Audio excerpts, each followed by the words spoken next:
74 na pamilya naman sa 4 na barangay sa Dagupan City na nanatiling evacuees sa Astrodome. Para sa detalye, kasama natin Idol Joanna De Vera.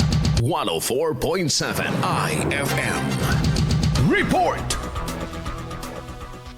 Nananatili pa rin ang nasa 94 na pamilya o katumbas ng 363 na individual sa Astrodome na siyang nagsisilbing evacuation center ng mga kalapit barangay sa Dagupan City. Ang mga evacuees ay mula sa mga barangay ng Lasip Grande, Barangay 2 and 3, Tapuac at Pogo Chico. Ang ilan sa evacuees tulad ni Nanay Maria, isang linggo na umanong nakatira pansamantala sa nasabing evacuation center dahil mataas pa rin ang tubig baha sa kanilang lugar sa Tapuac. Dito sila habang pinapahupa ang tubig at dumidiskarte muna kasama ang asawa nito para kahit papaano ay may dagdag budget sa kanilang gastusin. Nabibigyan naman umano sila ng mga relief goods ngunit may iba din umano silang pangangailangan tulad ng panglinis sa katawan at gamit panglabas sa mga damit. Wala rin umanong problema sa kalusugan dahil may mga nakaantabay na bitamina at gamot para sa mga bata at matatanda. Sa ngayon, pahupa pa lamang ang tubig baha sa malaking bahagi ng Dagupan City at patuloy pa rin ang isinasagawang pamamahagi ng relief goods sa mga naapektuhang barangay. Kasama mula rito sa IFM Dagupan, ito si Idol Joanna De Vera,